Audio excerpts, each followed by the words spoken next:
Listen. My fortune.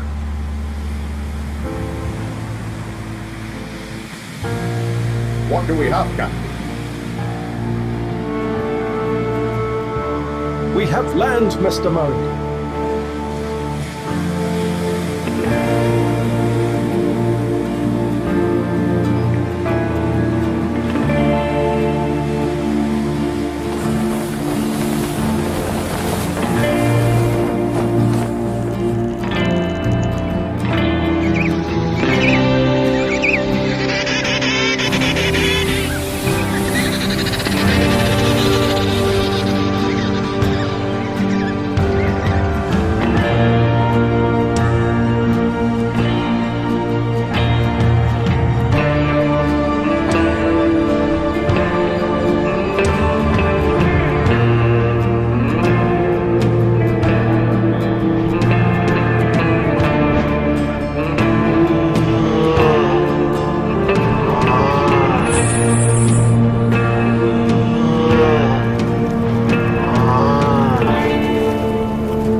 Hey folks, it's another month, and that means there's new, free Unreal Engine Marketplace content. Plot your world with a sampling of building blocks to plan your next heist, create a futuristic village, and raise a vibrant community with a stylized collection. Then bedazzle your heroes in flashy effects before sending them to complete puzzles with an FPS puzzle kit.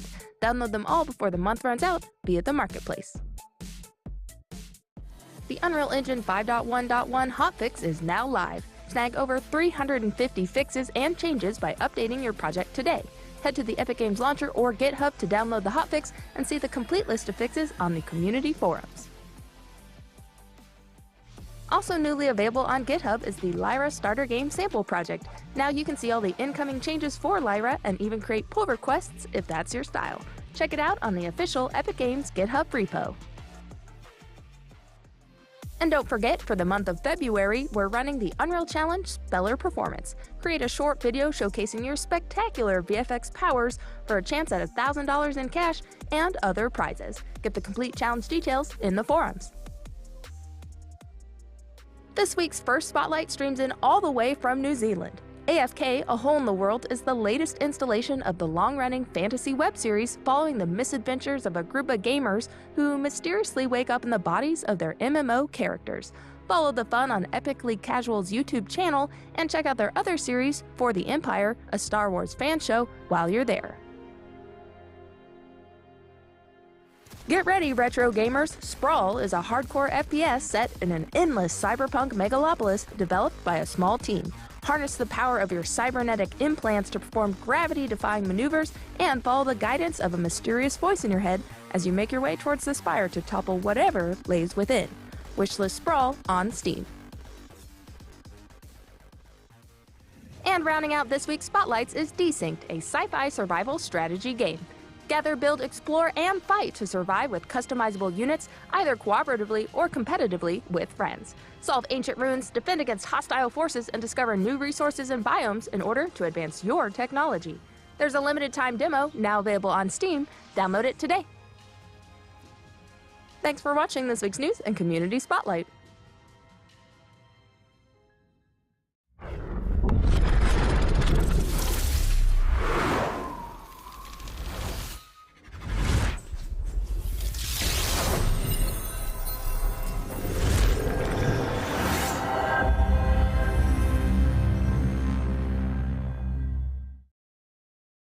Hello, everyone, and welcome to Inside Unreal, a weekly show where we learn, explore, and celebrate everything Unreal. I am your host, Tina, and today with me I have Nick, who is the CEO of PlusMusic, and we got a really interesting topic to go into today. There's a lot of facets to it, and then, of course, just the project itself is incredible. Anyway, I want to give you the opportunity, Nick. Would you like to tell us a little bit about yourself and about PlusMusic? Yeah, good to be here.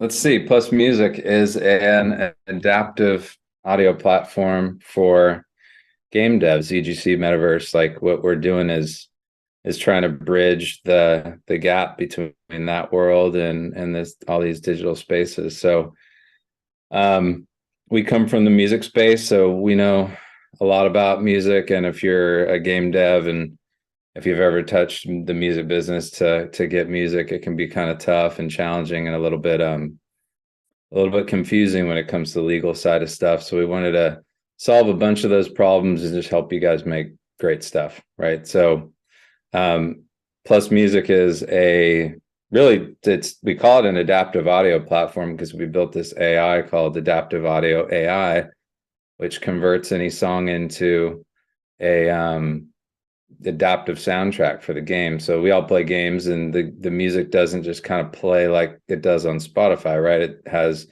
dynamics, and you go into sort of hide into a quiet room, and the music's got to be dynamically fitting that experience. And if you jump out into something and start getting shot at, or you enter a battle scene, the music's really important to the dynamics of a game, right? And so just fundamentally, what we wanted to do is say, like, could we take any song and turn it into an adaptive soundtrack? And that was kind of our first mission. And we got some really smart people that do like audio signal analysis and AI around machine learning around music, and we figured out how to turn music into this like adaptive format, which still it still maintains the integrity of the song, like, it's a song, but we find the moments. I'll show you guys everything, but we basically make this song sort of work in an adaptive way versus just like play song, end song, and that's it.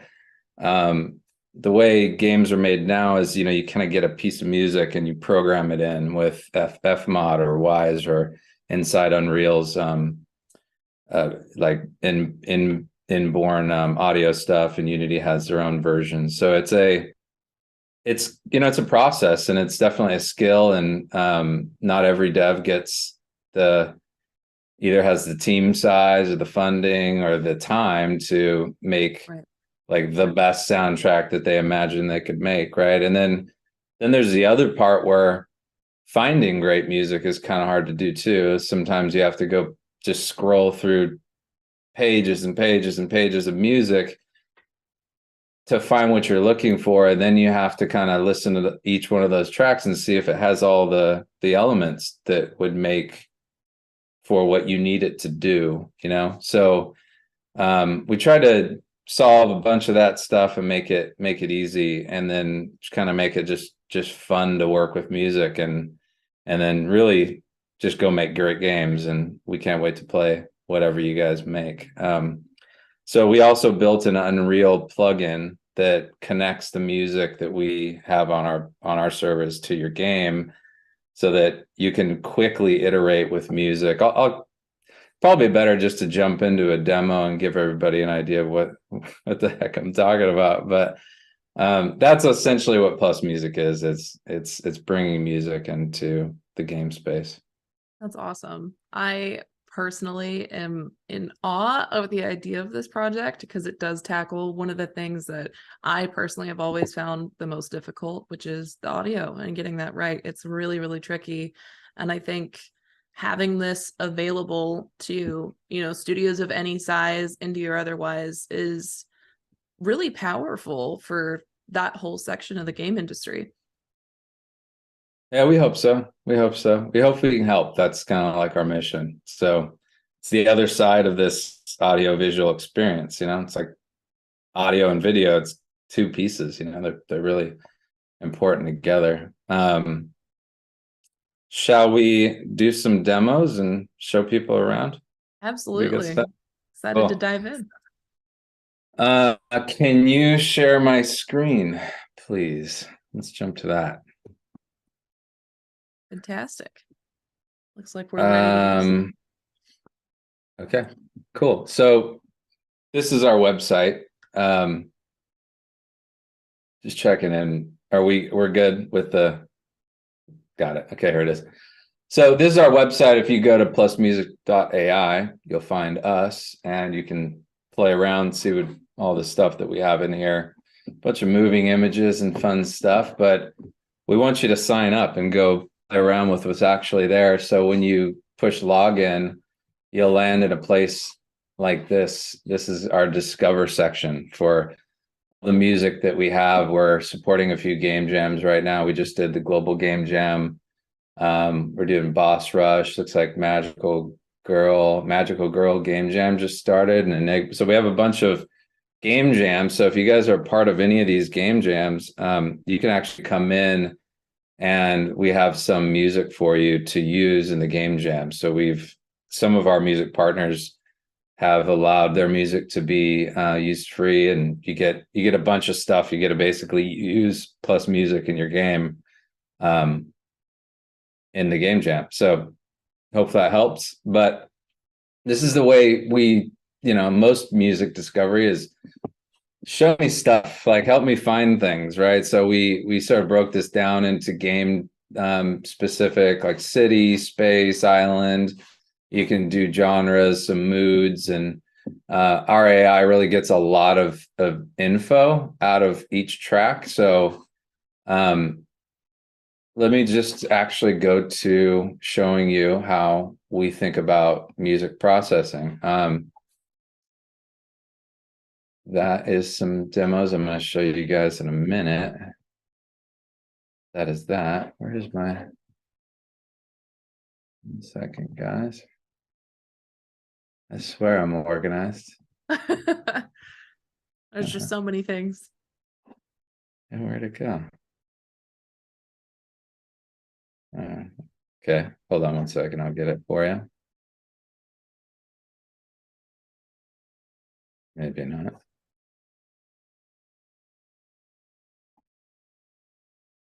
In the meantime, yeah, if you don't mind, I have a question for you, and I was wondering about the initial inspiration behind this whole idea that you've started. It was like I think it was just, to us, it was it is. It was just like, how I think any kind of builder, you get like this idea and you're like, is this possible? Right? Like, what we really wanted to do is bring the world of music and games together. Like, that just hadn't been done yet, right? Like, there's a couple, like, you can name on your hands the games that really incorporated popular music and just music creators in general. Tony Hawk and like FIFA and just the ones that we all know. There's been some amazing music experiences. So I don't think that it's like music was a missing in games, because I love that new music got made because of games too, right? But there was this thing where we really thought that these two industries could talk better, and we felt like it was more of a technical, like a tech problem, than it was a like industries needing, like it was, well, how do you make that work, right? Because we're all in, everything's computers, and then I just saw digital experiences as the future for what most of our lives are going to be built around. Like the metaverse concepts, like Epic's already doing with Fortnite Creative, and we're all, things are being built out into these digital experiences. We're going to spend so much more time there. How does the music that we love or want to love or don't know we love yet get into those experiences? And it just occurred to us that it wasn't going to be a static music listening experience anymore. It wasn't going to be like we got used to, like play song start to finish.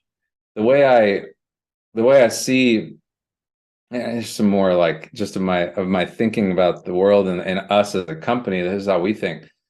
Is that the games industry's changed. It went from, we played these big console things and went into rooms to go play them, and there were pizza places and arcades and all that, and then they came into our houses on our TVs and PCs, and it keeps evolving. In the music industries, just our experience with music has changed too. Like we've had physical objects that made sound, right? CDs, tapes, records before, all the things that just made there's like, it's atoms, right? And then it got shifted over to the streaming era with Spotify and Napster and all that stuff that happened, turned music into this digital form. And then now we're stepping into like this music 3.0 era, where music is going to be deeply integrated into digital experiences, where it will be just part of it. It's just another aspect of all these very, very immersive experiences that are getting built out. And so like when we thought about it from that direction, like we're like, it's got to be something new, and adaptive AI and adaptive platforms for music felt like the way that we marry these two spaces together. So if I'm still sharing, I'll go ahead and share this video. Yeah, go ahead. So this is this is the way we think about music. We take each song into PlusMusic, and it gets analyzed by our computer brains, and we take basically pieces of the music and we analyze all those pieces for intensity, mood, wherever those pieces of that song might fit in any kind of digital experience. We build this data map around every song, and so it sort of decomposes, and then it allows it to be recomposed.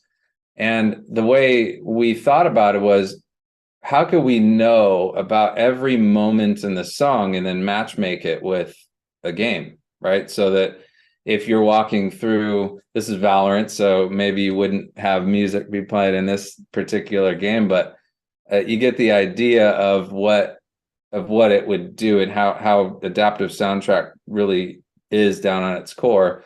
And then the developers that use PlusMusic can go in and just search for battle moment that's fun and rock, cool. They'll find that, and then they can build out that experience and customize it even more, which I'll show you in a sec. But essentially the AI takes all those moments in the song and puts it back together into victory moment, low backing track that loops, high intensity, low intensity, victory moments, and failures, and all the sort of game-esque moments. We have like 8 of them now. And we also can do stems, so we can layer in drums, bass, or whatever instrumentation of that song has, so that you can essentially have a you can scale it up and it can really feel different. And it's a cooler way to experience music, you know? It's a really immersive way to go. So you, as the developers, if you're seeing my screen now, can go, you know, we find cool songs and we put them up here in the discovery area, but you can grab any one of these tracks and push play, and it will go ahead and it'll just start playing the song. And so you see up here, these are all the game moments, and you can see how it's sort of like these three pieces make the high backing. This is the low backing. This is the failure down at the end, the victory. And every song's different. So it all gets analyzed and we sort of piece this all together. And these are what you will essentially load into your game. So I put a few songs together here. So the trash guys are coming by. It's always on Thursday. Here are those pieces of music for every song, and you can just go in here, you can drag and drop, mess with it, play around. But we wanted this to be so easy to add to your game after you found the soundtrack or a track that you just want to try. Can you just push a button and it'll go into your game? So you just push one of these, compile the whole project, all the songs, or just one of the songs, and it'll go directly into your project. And I'll show you what that looks like and how you can kind of test that as a developer. But one of the things that developers we talked to asked us was, hey, can I just try the music before I actually license it and go through buying it? And we said, well, why not? Like, why can't you just cycle through a bunch of tracks? And so because we've set everything up like a Lego block, it's very easy to just push a button and try a different song and have environments in which every song is essentially in the PlusMusic. We have about 350,000 songs now that are coming in. Any one of those can be just like pushed into the game and tried out. And then we wanted to also make this sort of fit every developer's budget. So I think those songs are licensed because I was going to show you that. But let's say if we add this song here, War Games,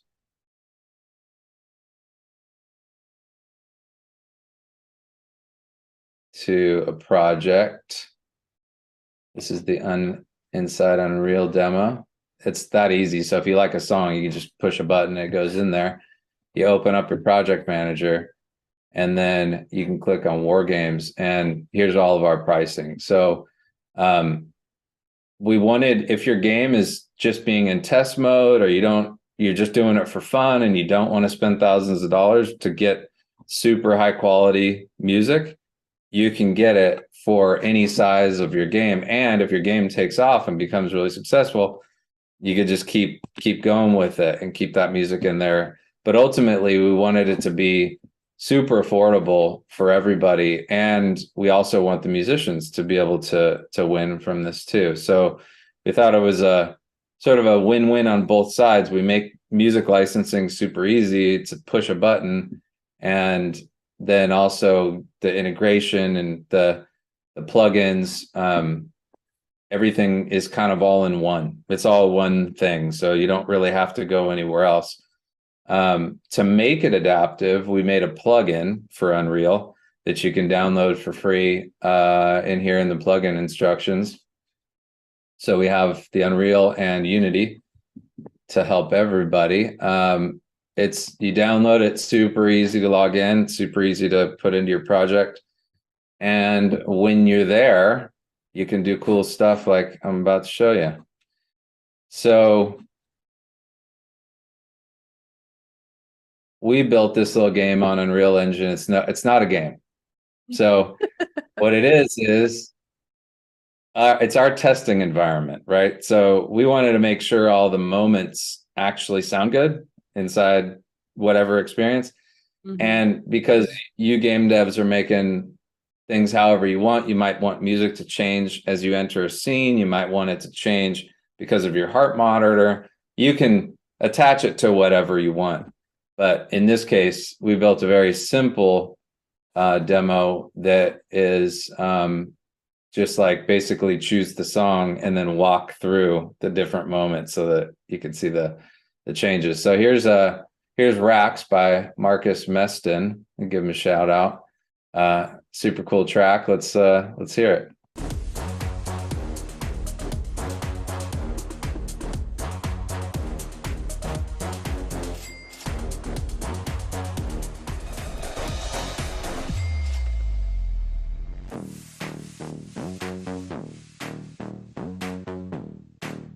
So you see how it knew it was a low backing track, and it knew it needed to drop down and find that moment where it kind of drops in. And I think we're into the highlight zone.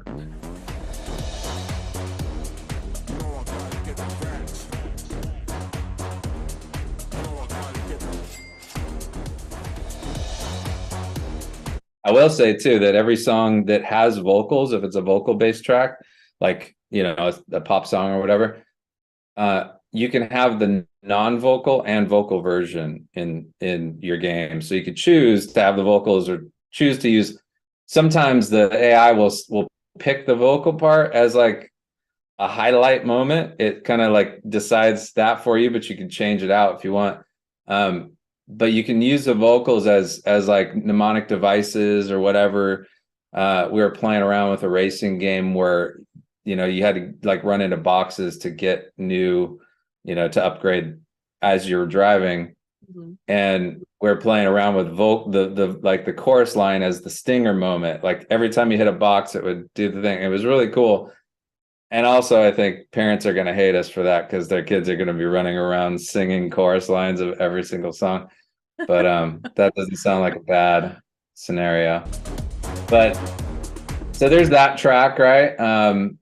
Let me just do the same thing over again, but with like more of a classical. This is the classical piece, I think.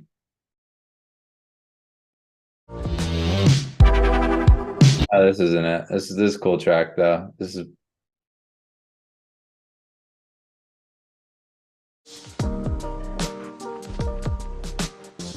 That's our lounge music.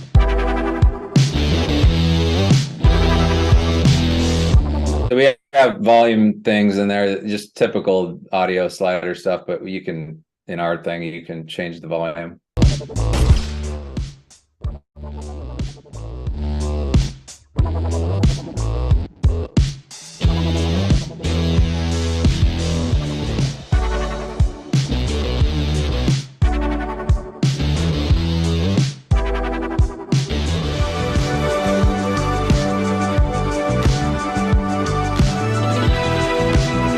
So you can choose transitions, you can choose all kinds of stuff as the same track. So yeah, it's pretty neat. You know, it's very, very much what we wanted it to be is plug and play as possible, right? Mm-hmm. We have a bunch of new features that we're rolling out all the time.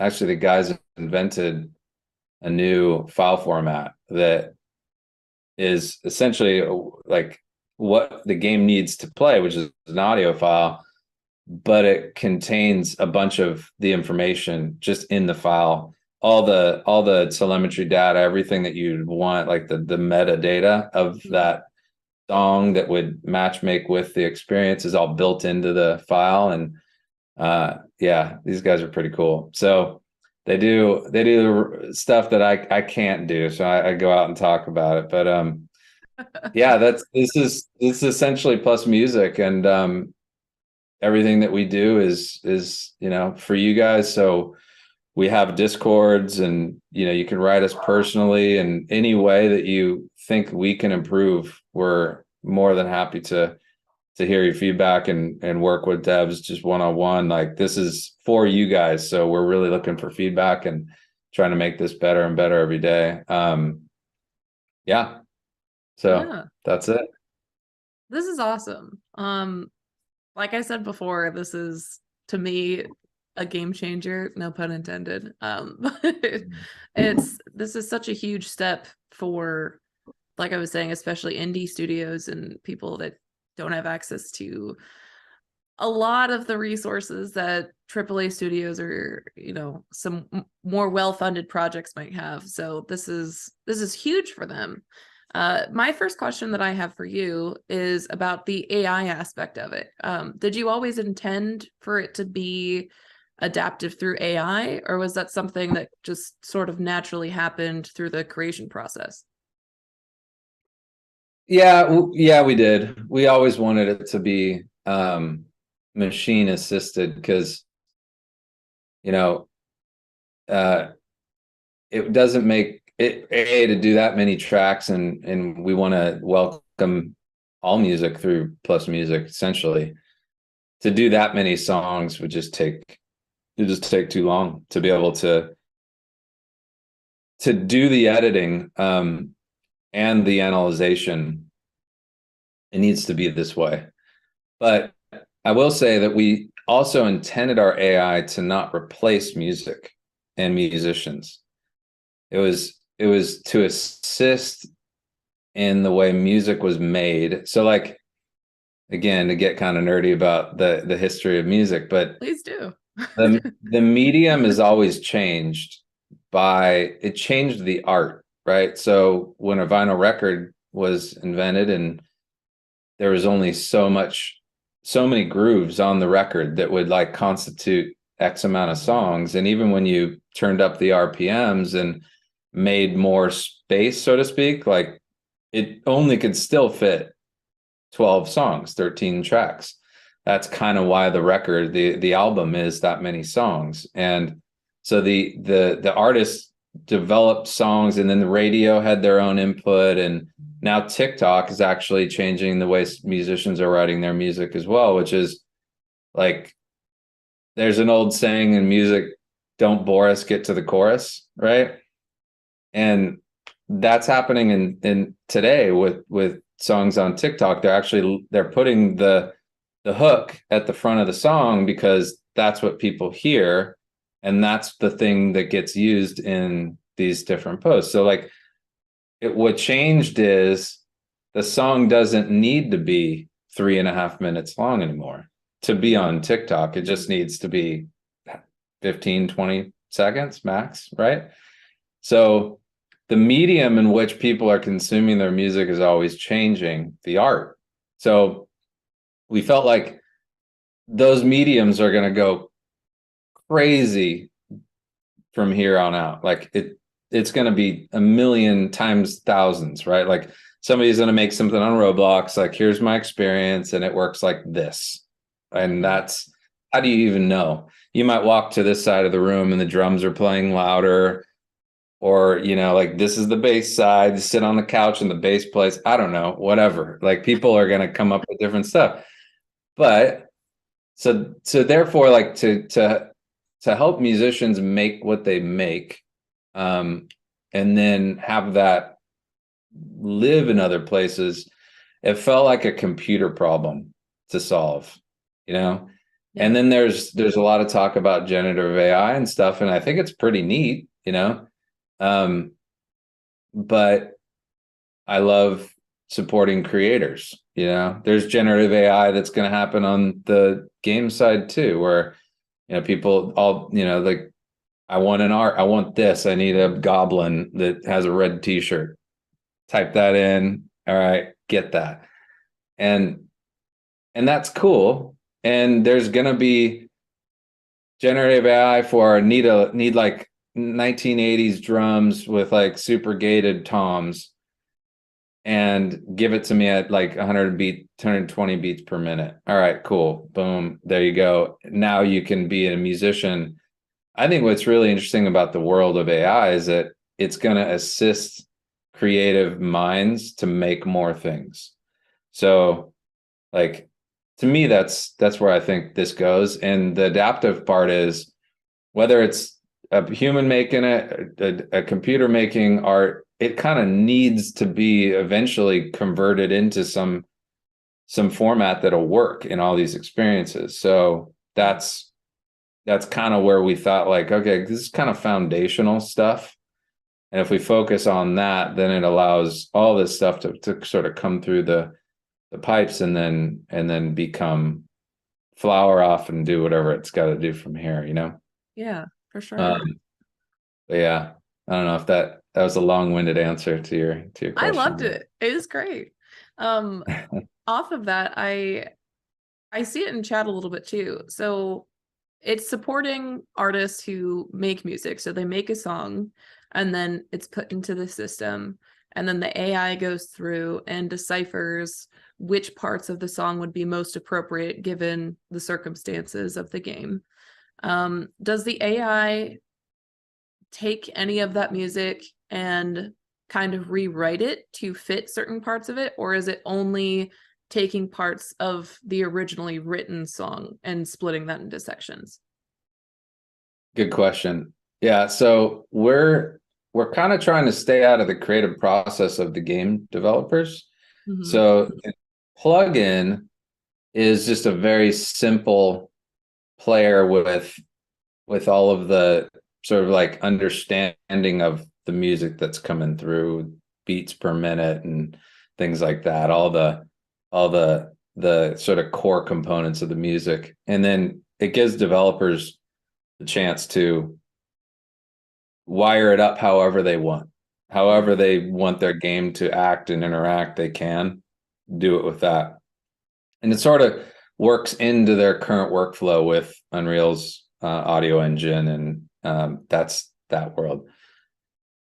We don't recompose and make like derivative works out of the music. We just do sort of new arrangements of, and we try to keep intact the feeling and the spirit of the music in general. Like, you know, when I was walking you guys through those videos, that if you knew that song would sound a lot like that. It's just pieces of it. And so on sort of V1, it was, here's all the gameplay moments wired in how you want, make changes, do whatever you want. We do crossfades and stuff so that smooths it out and sounds good. And you guys go to town. So this version is like kind of what we thought was how things worked now, minus the stems. And so the stems piece is coming really soon, where you'll have like an extra superpower, like where you'll choose a piece of what we call arrangement, and then be able to adjust that and have different stems kind of pile in at the same time. But they'll be in the sort of thematic part of the song. So I'm just reading the chat too, and kind of trying to answer some of the questions. Can we eject our own music or melodies, and the AI tools enhances and embellishes it? So yeah, so we've had a lot of people ask, can I throw my music into our AI and then like use it in my game? Yeah, so we're figuring that out now, how to like let you do that. One of the ways, just reach out direct to us and we'll figure it out together, because we have a whole artist section where you can put your music up. We don't have to make it available for the community. You could just put it up and then we can put it into your project. So that'd be how we pull that off, something like that. So just reach out and we'll figure it out. But yeah, it's that would be interesting too, just to work with more creators that are making their own music or wanting to do different things, or just want to make something and then not spend all the time editing it for the game. So yeah, for sure. In a similar vein to that, if there is a musician in the chat, for example, and they wanted to see if they could have their music included in the platform, how would they go about that? Yeah, so I can show you on, where's my cursor?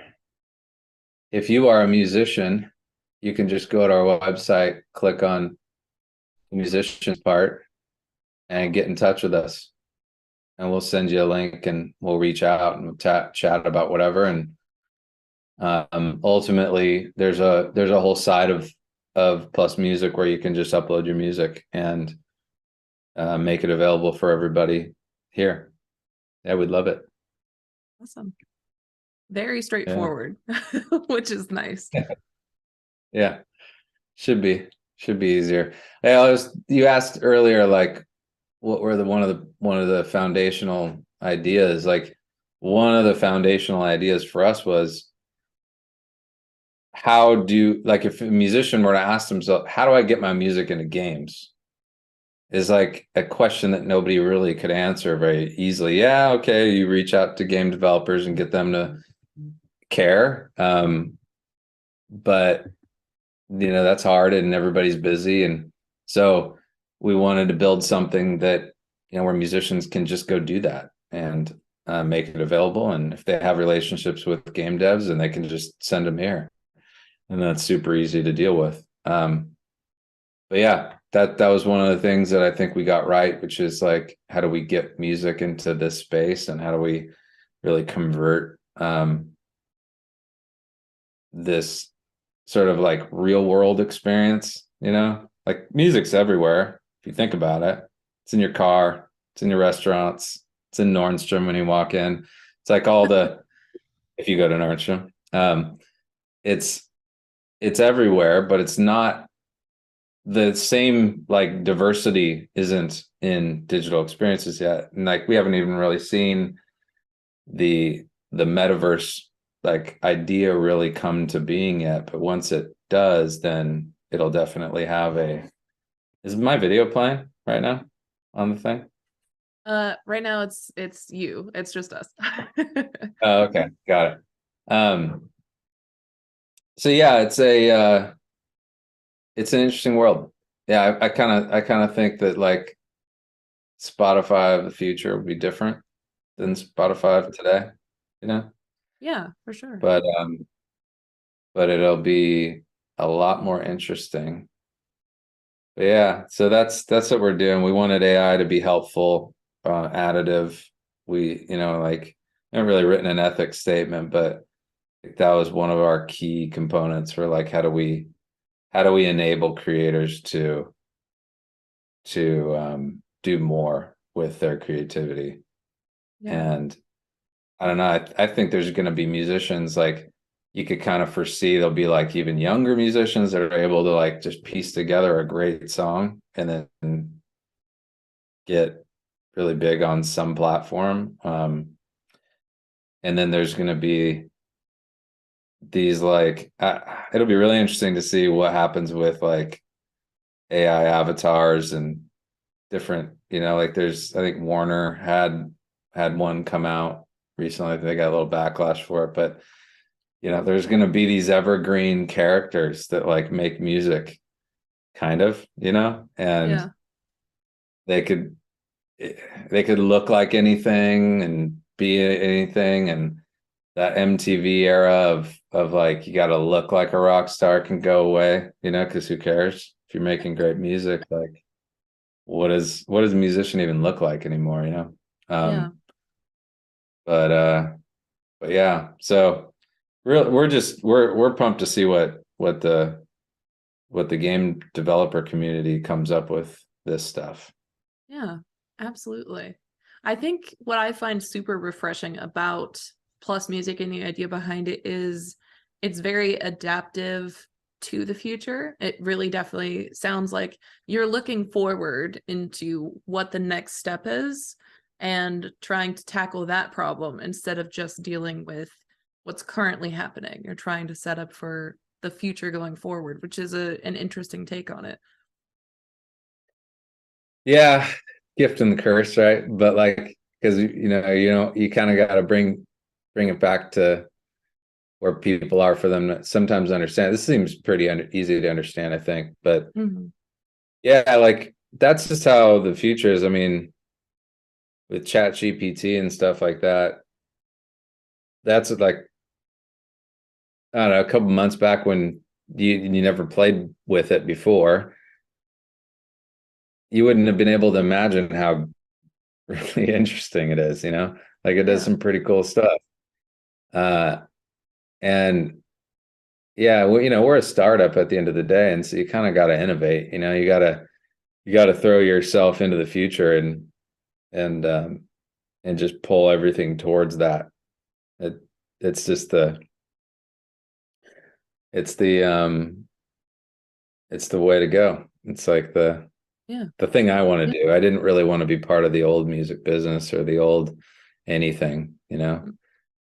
It just felt like those are the ones that like we wanted to help bring those guys, everybody through to another era, if you will. Yeah. Definitely. It certainly feels like that. So I got a question here from chat. Kaz is wondering, does it allow to use stems separately in the game engine, or is it only the full mix and vocals? Yeah, so currently, if you use it today, it has the vocal and non-vocal version of the track, and you can switch in between those.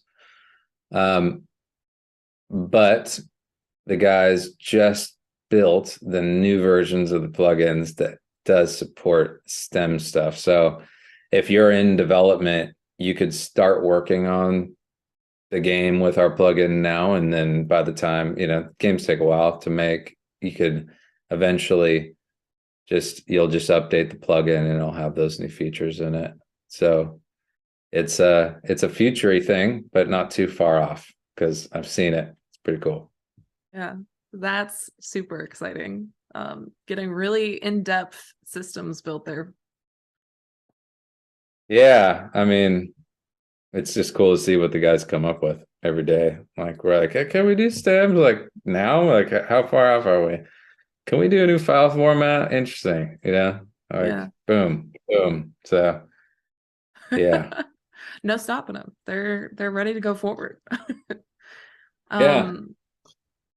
Another question that we've got in from, I'm gonna slaughter that name, so I'm gonna skip over it. But does the plugin support 5.1.1, or what version of the engine does the plugin support up to? Great question. We used to show it here on the plugins, but I think we're staying pretty up to date. It does do 5. It does do 5.1, but I'd have to ask. So if you, whoever asked that question, they can Discord us, hit us up on our Discord, and we'll get you the real answer. But yeah, let's actually select. Okay, so the one you can download right now, 5.1. Okay, so they're working on that one. I know that they're doing that. So I think if you're at 5.1 and you need that, hit us up. I think we can help you. But the one that we've like road tested and works, and it's like not gonna, you know, break on you, is these ones. So we got the last of the 4s if you're still in 4, and then 5.0.3, I think is the most stable of the most recent Unreal engines, from what we understand. Awesome. But very cool. Yeah. Yeah, I'll say it again. If you're doing any game jams, hit us up. We have some game jams here. We have codes. You can try the music. You can get your game out with our music, or with the music that we've set aside. It's all up here, game jam ready tunes. And those are just artists that have agreed to, like, you know, hook you guys up with music and do this direct, so you guys can get your game out fast, and then if you end up like wanting to commercialize it or whatever, do some bigger things with that game, then we can grow with you. That's the plan. That's awesome. Yeah. Go ahead. Yeah, the next question that I had for you was evaporating from my brain, apparently. This is so sad, because it was one of my own questions too. This wasn't even from chat. This is what I wanted to know, and now I can't remember it. It'll come back. Yeah. Oh my gosh. I cannot believe. Okay, it came back to me. So when it comes to making the music for this, does it need to be made in a certain way using a certain program, or is it up to the artist in basically any digital format, and then the AI kind of does the rest? Yeah, all we really need is a WAV file, just a high quality audio. So whatever DAW, digital audio workstation that they like to use, Logic, Pro Tools, whatever, they can just export it as a WAV, high fidelity, and goes into our thing, and that way it stays super high quality, because the games, most game engines use like a quality of bits equivalent to WAV. The OGG file, I think, is what like typically what it is, but so essentially the highest quality of file you can get. That's the best for us. We don't do any loss. So like MP3s are not great, just because they've already been super compressed. So yeah, it's got WAV files are what we need. Makes it easy. Absolutely, makes sense. The other question I have, and this is, if this one's a tricky one, you can just let me know and we can move on to a different one. But this is from almost a legal standpoint, I guess, of if an artist has created a song that is on your platform, can they also share that song onto other platforms like Spotify or wherever else? Or is it specifically to be used on just your platform and for games made through that way? Great question. No, it's we do, everything's non-exclusive. So we want your music to be everywhere. So the Spotify, yeah, put your music out and put it on ours, and that's fine with us. Yeah, it's not exclusive at all. In fact, like, I think that's kind of a critical component to the reason why we like to work with human beings that make music, is because they've got fans that like their songs, and we wanted to be able to actually convert new music fans into new game players, so that they could go into a game and play their favorite song or from their favorite artist and have a new experience with that soundtrack that they never could have with Spotify. I mean, you can like turn Spotify on and go do a bunch of different things if you want, right? And that could create new experiences with that music, but there's nothing like kind of like an immersive style experience that you get to sort of match those together. So yeah, again, long answer to your short question, but non-exclusive, you guys own everything. And you know, we'll support you as long as you want to be with us, and that's our goal. That's awesome. And then from a more game dev viewpoint, in this regard, then this is a hypothetical. So let's say someone builds a game and they use a very specific song off of your platform, and it becomes wildly successful and is very identifiable to that game and that project. Is that song then still available for other game devs to use in their game? Yeah, interesting. Good question. So yes, we can do non-exclusive stuff, but we didn't put any of that up on the website just because we kind of thought, like, gosh, there's so much music. Yeah. It's probably, and all this music isn't even available for games yet. Like most of this stuff isn't like on Audio Jungle or those other places. So we felt like there wasn't be a lot of crossover initially, but yeah, there may be devs that want to pull some exclusivity out if the game takes off, and we can work that out with the artist and the game dev.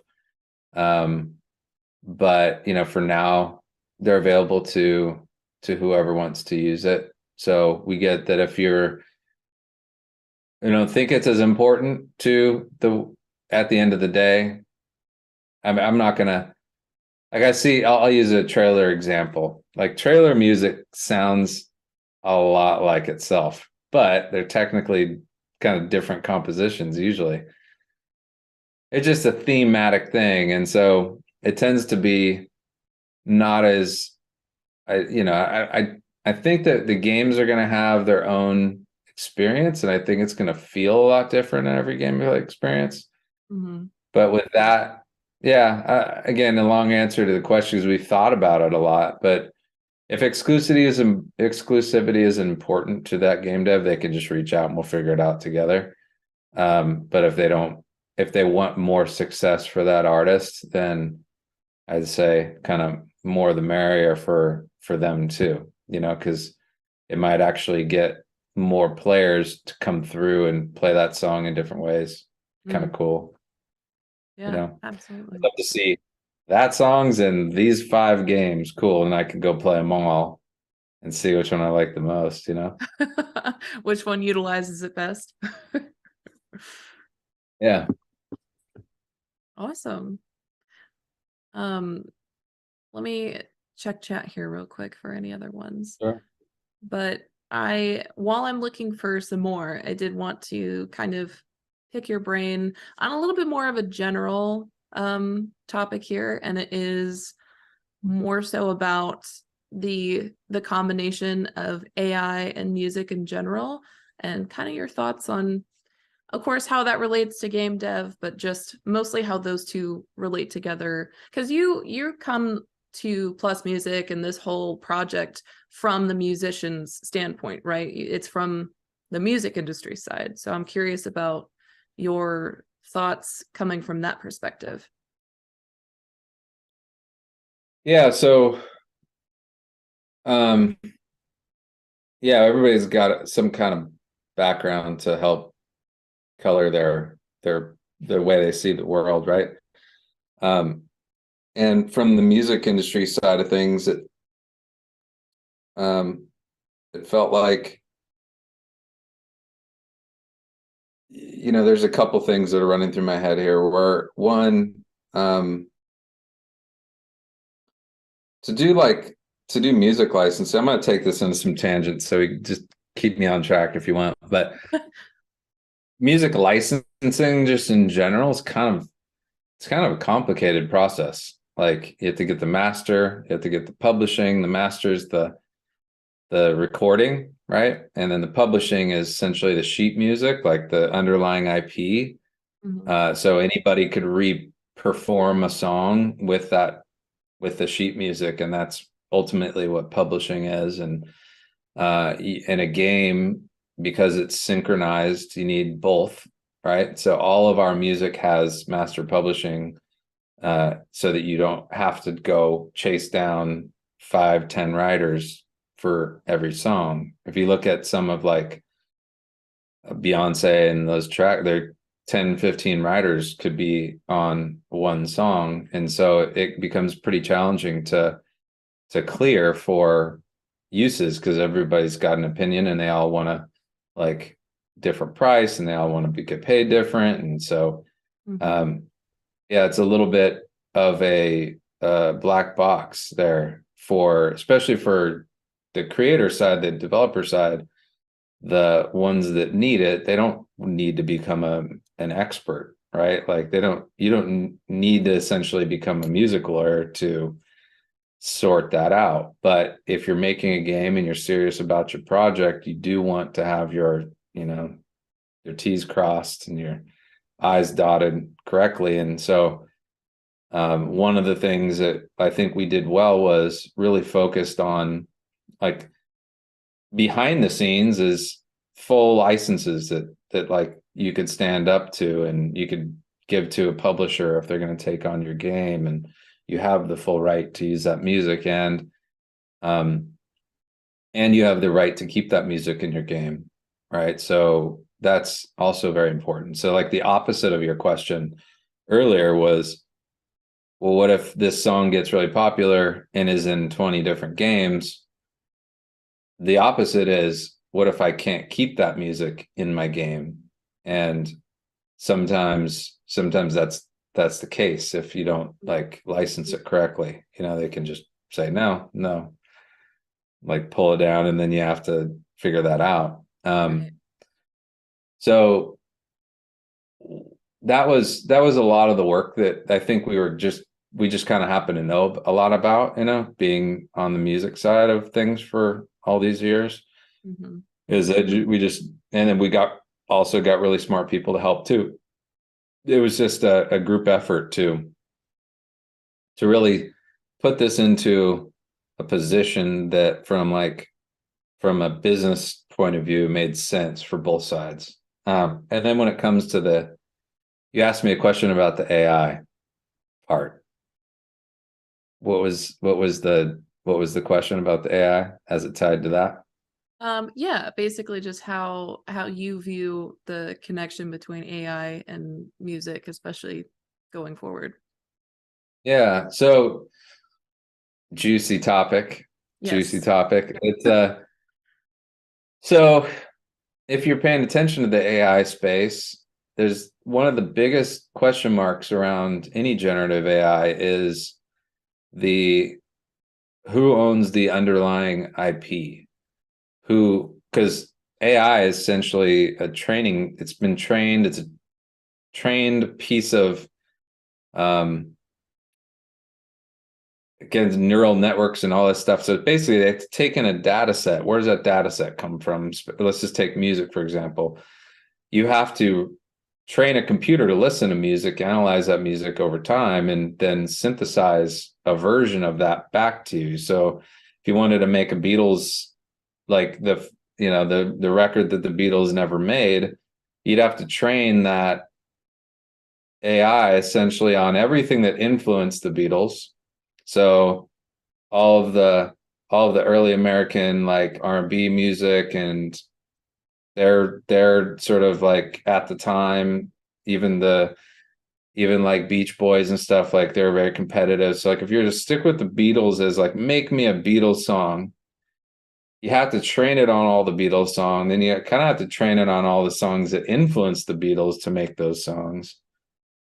And then you could spit out a version of a song. And if it sounded good, then who owns that song? Is it the Beatles and all the other artists that trained that model? And so there is something to be said about a generative AI that I just think it's going to come around where people have to work that out in court. We're trying to stay away from it and just say, you made awesome music already. We don't need to try to train a computer to do that. So let's just help your music do more than it's currently doing. Mm-hmm. And that felt like, to us, the thing that made the most sense when it came to using artificial intelligence to do anything. It was like machine assisted is the way we like to really look at it. But yeah, like, we talked about ChatGPT, and I played around with all of them at this point. I mean, Midjourney is pretty cool. Like make a picture with this, in the style of Van Gogh. Like it's pretty great. Like it's pretty cool. But ultimately, that also had to get trained on a lot of other artists' work. So, I'm curious to see how it all sort of like sorts itself out, because it will. And it's such a good piece of technology that I don't think it's just going to go away. It just needs to get figured out. Citations need to happen, like, hey, this song happened because of these 10 songs, or this picture happened because of these 20 pieces of art that made that like a reality. And then that hopefully gets people to sort of go on different rabbit holes on art and finding creators that are making things that are very interesting. So yeah, AI it's a really big deal right now, and it's the way we see it is there's like adaptive AI and then generative AI, and we may get better at helping pieces of music kind of come together, like the same song, but like just get threaded together in a little bit better of a way. But we haven't, so there's some of the secret sauce inside there, but ultimately we're not trying to make new compositions. So that's where it ultimately comes down to, which is like, are you making something new or are you doing something else with that? But yeah, there's a lot of legal complexity in art and music, and those industries have done a good job of building moats with like just court cases, but Yeah. like it kind of feels like, to me, because I remember the Napster and Pirate Bay era, and I remember it being like, oh my God, I can get anything I want.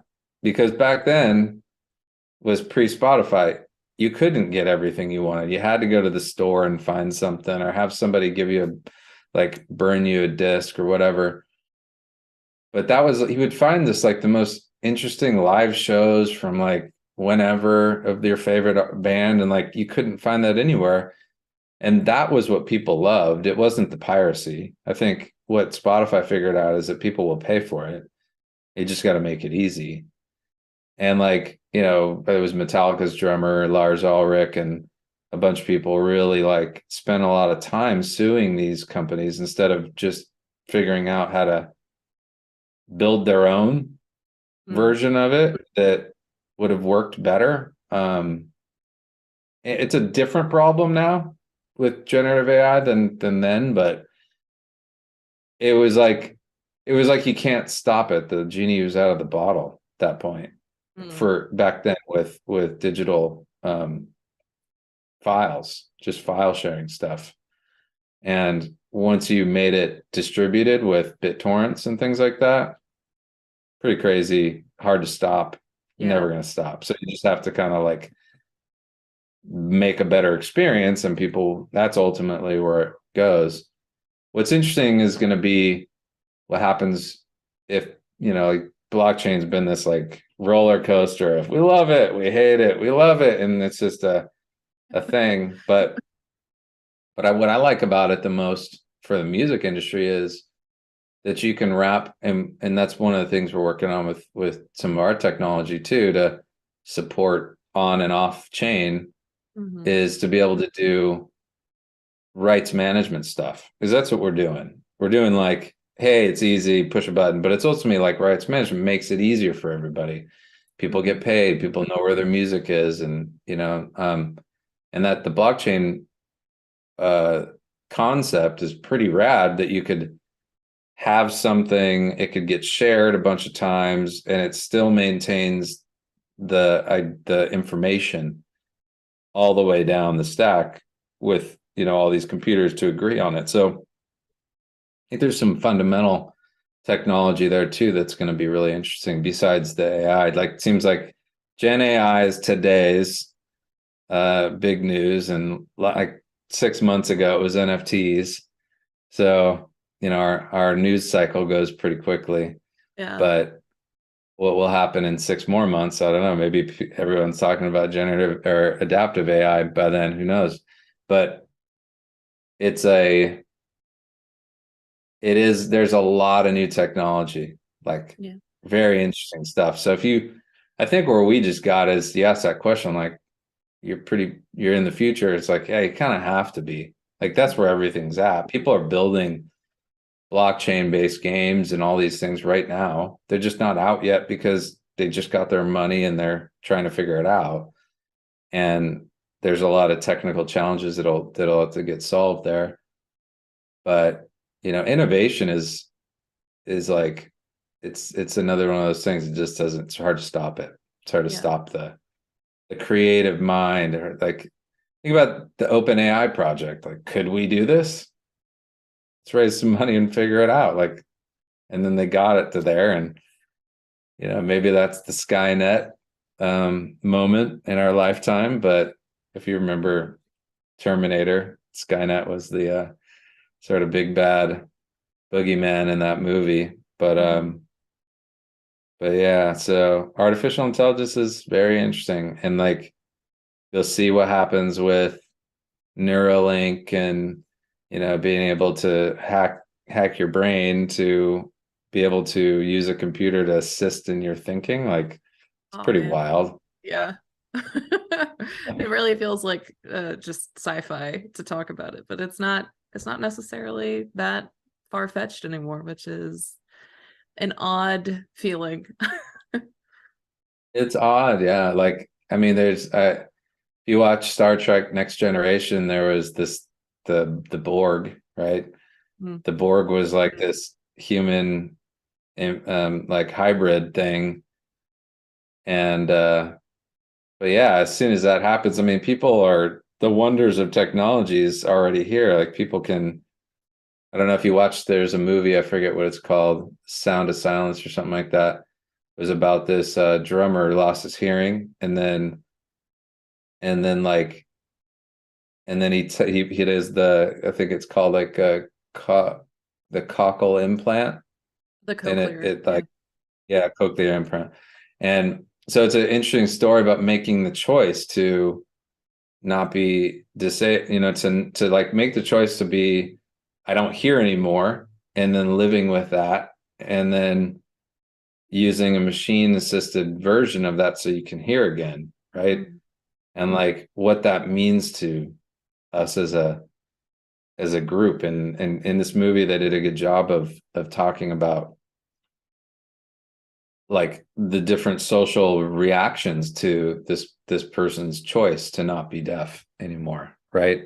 Yeah. And how people walked away and from him because of that, which is I mean, I've destroyed my ears over the years being a musician. Luckily, I still have them, and I'm relatively good. But like I can't imagine that choice, right? Like that's an interesting choice that you'd have to make, and you can live without hearing.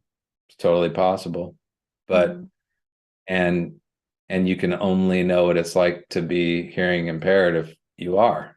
Like I can't even imagine what it's like. Yeah. So yeah, technology is a really fascinating thing. We'll be able to see and walk and do all kinds of things. Here'd be trippy to really feel like. Here's a trippy thought. Use Neuralink or one of these things, and it has analyzed what it feels like to be a dog, and then you can bring that feeling, that understanding into you so that you could truly understand your animal. Wild. This is wild. I could talk about this for way too long, so I'm gonna try and pull us back into the PlusMusic Video games. atmosphere. Yeah, but that is such a wild thought. But yeah, I have to bring us back, or I'm gonna get us totally tangents off. No worries. Unreal Engine, we're here. Yes. Focus.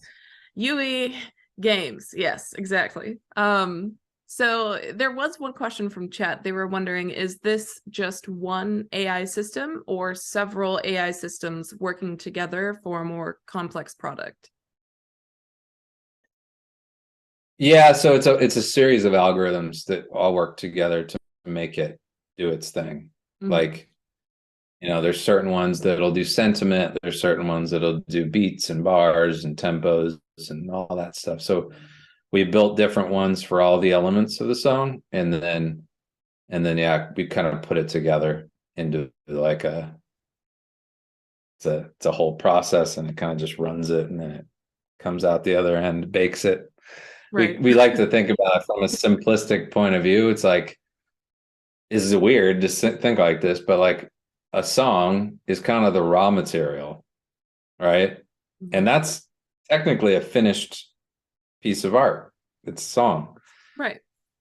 We run it through our stuff, and then it becomes like another thing, it becomes now this adaptive piece of audio. So it's like raw material, and then this flexible piece of thing, this sound nebulous thing. By the way, it's still the song, it still has all the components, and it's still it, but is now had to go through that sort of like industrial process, if you will, which is kind of neat to think about. But it's because you think about like raw music would be like, all right, I went to Splice and got a drum track or a bass line, and that's the raw material for the song. Or you get in a room with 5 musicians and everybody plays their parts and out comes a song. That's one creative process to bring one thing into being, Yeah. So yeah, like, into just the why of why we did all that, like, if you weren't here earlier in the conversation, the why we did all that AI stuff is because the creators just can't possibly know where all the use cases and all the scenarios and that the music might end up in, and it wouldn't make too much sense to have it all pre-made in that way. Yeah, I like that it gives almost a new life to the same song, instead of having to make an entire OST for potential options and places for it to be used. You can make the one track that is then optimized for a plethora of different interactions, which is very fascinating. Yeah. Well, here's another part of what we're going to be rolling out soon. I didn't put it in like the early demo because I wanted just to focus on everything that we currently have and release to you guys. But the other part of what we do is being able to let game developers bring in, like, ultimately as many songs as they want into a game. So one of the other things that we noticed didn't exist in gaming, at least, was like music as a DLC or a digital asset that could be used inside of a game. And simple reason is because it takes too much time to go license a bunch of tracks. If you were to say, I want to have 100 songs in my game, just as options, that process of going and individually licensing each one of those things would take a really long time, longer than the game does want to spend. I can just say that at the minimum. And it probably would cost a lot of money and it'd be a lot of time. And so what we've also done with all of our music is we have the ability to let music live inside of a game as an alternative soundtrack. So let's say a game dev says, I work with this composer. This is my girl, my guy, whatever. They're doing the, level 1 soundtrack, but I would love to have an alternative soundtrack to be able to give my game players in the settings menu 10 or 100 other songs that they could play with, so that they could keep playing the game and get new experiences and sort of have an evergreen feeling. And because of the way that we've built this, and it all sort of like is intentionally Lego blocked together, that's possible. Yeah. And so it could be a revenue driver, hopefully, for game devs too. So if they like, hey, cool, I want to package this as an asset inside the game, like, they can do that and they can actually make money, and then the musician makes money off it too, and that's pretty cool. So that's available. That's also like something that we have, and that's like that game I showed where you can sort of like shoot the different songs.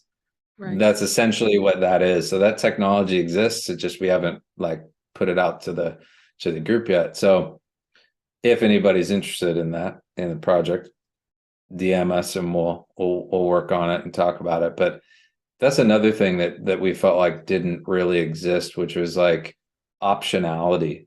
So like there's the game dev point of view, but like, what about the game player point of view? Could you give them more things and more assets? Can they have choice? It just felt like this should work in both directions instead of just one direction out. Yeah. We started with the game dev because we're like, well, none of this exists for them yet. Let's do that first. And then going the other direction, could you make the game players be able to carry all their favorite music around to all their favorite experiences? Would be pretty cool. So that's the other thing that we're doing here inside PlusMusic, which is having this ability to sort of like change the channel, but keep the dynamics, keep the feeling and everything that the game developer had designed, but like have the hip hop version of it. I mean, because I think we've all done it. turned off the music in the games after a while. It gets kind of You heard the same song too many times. yeah, it gets a little old. And like we actually did a study, and you can do some like stat bot things for Discord, and one of the most popular plugins on Discord is Spotify. It's like the most, it's above everything else. So it's pretty clear that game players are already doing it. They're already turning off the music and playing their own. So why don't you just build it in? This is kind of what PlusMusic was thinking, like, here's a plugin, plug it into your game, let them do it, and then maybe you make some money or you get more something out of it too. Because ultimately I think like just more people playing more games and people doing these things is the net win over not, Yeah. So yeah, that's the other part I left out, but since we have time, we can talk about it here. Yeah, that is really, really cool. And I feel like that has some interesting potential, almost narrative aspects to a game. Because like you were saying, then a player could almost dictate how they want their narration told through genre of music. Because you have the general gameplay, let's just say a generic shooter of some kind. And if someone prefers EDM or electronic music, they can go through and experience the game with that, while their friend may be more into metal or rock and be able to experience the same game but in a totally different way with a different kind of music narration. Exactly. That's very fascinating. That's a very cool concept. Yeah, and here's because like in the movies world, there's this old one. If you're a music nerd, you probably have heard about it, but you could play Dark Side of the Moon, Pink Floyd's Dark Side of the Moon, and there's a place in which you can push play on the record and be watching Wizard of Oz, the original.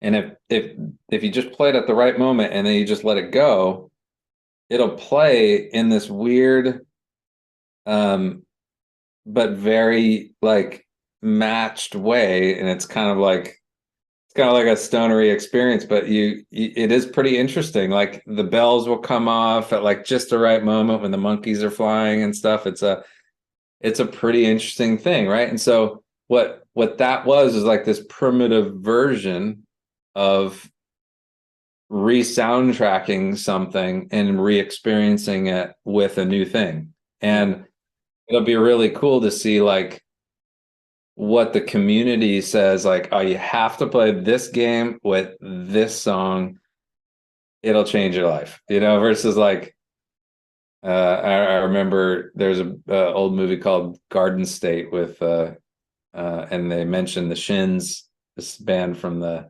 like early 2000s, and they mentioned it and like, oh, it'll change your life. Like it'll be interesting to see when the movies are like, you got to play this song with that game, it'll change your life. Yeah. It seems like an eventuality for sure, but it's not going to work if it's just like music in the background. That's just having Spotify and playing a game. There's nothing unique about that. Like you do that now, but to have it be a dynamic and adaptive and curated, and then having the stems and all that stuff, like you could even let the game player dial down things and dial them up, and they can get kind of crazy. So yeah, we're real excited to share that with the community too, because I think that will be an interesting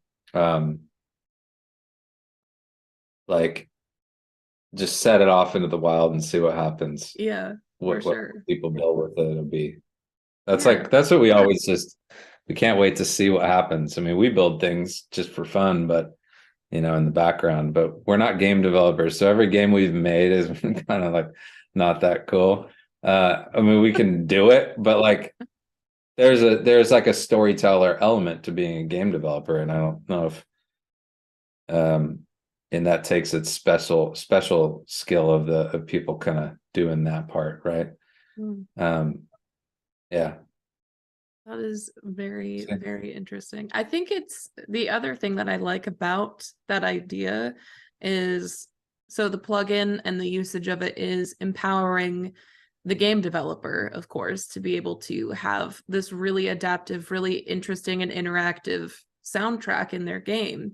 But with the option of, you were just saying, of potentially swapping the genre or anything like that, that then also subsequently empowers the player to be able to have their own kind of custom experience as well. So it's a whole domino effect. Very fascinating. Yeah, I think like, the jargon word is personalization, right? Like it's already been a thing in gaming. It's been a thing for a while now, right? You get your new skin, you can go personalize a lot of these experiences, you can upgrade, you can do a lot of, even most of these things are just cosmetic. But music has never been there. I mean, there's been the emotes in Fortnite, which are pretty cool, but that's a single experience and they're usually short-lived. So yeah, I think that the future of these digital experiences, we'll call them games for now, but like a lot of them are gonna branch off into being just full-on experiences, or there'll be games within games and all those kinds of things. Is that being able to personalize that experience will be a big part of it, right? And ironically, to personalize music it's just all the other stuff we talked about, the legal part, pricing, the integrations, and all that stuff. So it's they seem like obvious things at the end of the day, but they're a little harder. And sometimes when I hear songs that are really good, I'm like, oh, that's so obvious. It doesn't obviously, that should have existed. That song, oh yeah, it's good. It's just good. And but to make something like that is pretty tough. It's pretty challenging. So the world is full of these like ultra talented creators, which we want more of. And the Gen AI thing is I don't think it'll replace those things. Now here's the last geeky thing I'll say about generative AI. Well, if you really think about what music is human emotion and sound. Like you're conveying your emotions, and the best songs have a real tight congruence with a real emotion and expressing it in a sound wave, right? And so when you hear those songs, they may be contextually aware, like it sounds like today, like the drums, that everything sounds like music of today, and so it hits you in that way too. But the best songs are kind of in their in like the way that they've emotionally attached, like even like the Elvis movie that came out recently.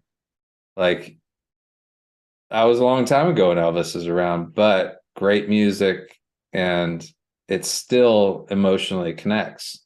Mm. Even if stylistically it's not your bag, right? So this thing, and that's why music has been such a big part of games, such a big part of movies, is that it's pulling on the heartstrings in that way that like you have to hear it and see it. And like music's got this unique capability to take you back in time too. Like, so if a song meant something to you in high school or meant something to you last year, it can transport you right back to it. Like it conjures up so much emotion in it. And so if you were to do it in AI, if you were to balance that in AI, like could you train a computer to feel like heartache, right? Like to really understand what it is to lose somebody, to be able to have these human emotions. I think that is a ways away from AI. Like to really train it to mimic and be like as tapped into as tapped into the human experience as it would need to really convey, because some of the AI music that I've heard is pretty cool, sounds like stuff, but some of it sounds like stuff, it's like, oh yeah, it kind of sounds like stuff.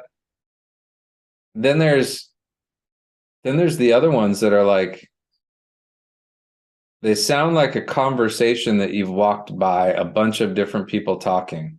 Like it sounds like I used an analogy the other day when we were listening. I can't remember. It was good and it's not there anymore, but it felt like, yeah, like to me, because the vocals the words were like unintelligible. They weren't really like, it didn't make any sense. It was like blah blah blah. Kind of like felt like you were walking by people that were having different conversations, and you get like bits and pieces, but it's like all one song, And no offense to the people that are building those things, because damn, to get that far is pretty rad. But that's where I kind of feel like it's missing, where the human emotion aspect of it. It's like, cool, yeah, you could train it to sound like a 1960s reverb twin guitar amp, played through with a Fender, whatever. But ultimately, like, is it going to connect? And do you feel something? I think the real scary part will be like, that was cool. And it's like, I want to go do whatever it just told me to do. Yeah. That's like the next level. But yeah, there's a lot in here. There's a lot in this topic of music and AI and technology and games, and it's like, it's entertainment at the end of the day, but there's a lot of like really bigger topics that go on in this space, which is pretty cool. Yeah, to be a part of it. Completely. I wake up I like pinch myself. I'm like, we get to work on something pretty cool every day, Yeah. And you do too. Yeah, very very fun stuff for sure. There's 3 more questions I have for you, and that's it, and then I'll stop pestering you. But the first one is, are the generated sections of the song downloadable, or do they need to be streamed from a cloud? So they are downloadable if you were to. So if the question is about how our system works, here's how it works. We've set it up so that you just push that button on the website and it shows up in your plugin. You just put in your like project ID and this code, and it downloads it right into your project. So it's right there and you don't have to go search for it. It's just in there. The way it used to work with, I think, a lot of these other just music download platforms is you get the files and then you put them into like a DAW and you cut them up and then you export them and then you put them into your project folder and then you wire them up, and then hopefully you liked that song by after all those pieces of the puzzle. So that's the way it's set up right now. If you needed that music to end up in like Fmod or Wise or one of these other external platforms, and you didn't want to use our consumption-based licensing, then yeah, you can download the file and you just have to pick that option. You can download it directly.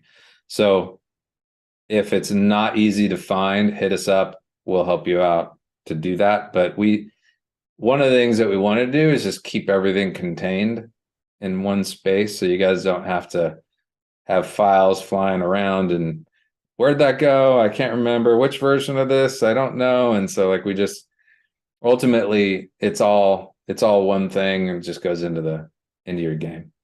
Yeah. Awesome. Hopefully that helps. Yeah. Nice and simple. Do you intend to focus in on music exclusively or also into other audio avenues in the future, like sound effects, for example? Yeah, yes, we're already thinking about how sound effects could come in. A bunch of folks have asked us for sound effects, and it would be easier just to get it all in one place. So yeah, we'll eventually have that. I don't know when, but it didn't seem like a big problem because you can kind of get sound effects everywhere. But if it's easier for people to just have it here, we're thinking about it and trying to figure that out, just to have that as things that you might need too, because you could use sound effects in the music too and in different ways. So I see the benefit. But yeah, we probably won't only offer music forever. I'm sure we'll have different versions of things and stems and things like that the folks might want to use. Yeah. Yeah. Awesome. And then last question that I've got for you is, obviously this we can see how this would work out in a game setting, but do you think this could also be used for maybe a film or a TV show that was also created in the engine? Yeah. The answer is yes. It's a slightly, if somebody wanted to use it for that experience, they just have to reach out and we do a different style of license. But that was I think one of our reasons for building on the Unreal Engine, because you guys are making some cool shows with that, like Mandalorian, all these shows that I watch are amazing, and that's all Unreal Engine. And so I know a few people in that area, and this seemed like a cool option for them too, because they do a lot of they're on set and they want music then, and they want to actually kind of demo it and have more, you could do a lot with this tool. So yeah, we'll look to that industry. We're trying to stay focused. We don't have that. We're a small team, so doing it all is not possible. But yeah, Right. we'll figure it out. Big dreams sort of thing. Yeah. Awesome. Well, that is all of the questions that I have for you today, but do you have any final thing that you'd like to say to everyone or anything like that? Yeah, I think the simple thing is, can't wait to see what you guys build with it, or hear what you built with it, play that. So one, go to plusmusic.ai and go try it out. It's all there for you. If you have questions, if you need help, reach out. We're always down. We have a Discord. It's PlusMusic. All that stuff's on the website. So if you just go to PlusMusic.ai, you can find us. You can hit me up. I'm on LinkedIn. I'm everywhere. But yeah, we just can't wait to hear what you guys build. It's gonna be fun. Yeah. I'm very excited to see what kind of opportunities this opens for game devs. I think it's going to be really incredible to see what they can build with this. It's going to be very unique, and I'm super excited personally. So can't even imagine how y'all are feeling over there. Yeah, we're super pumped. So yeah, we can't wait either. Well, this has been fun, Tina.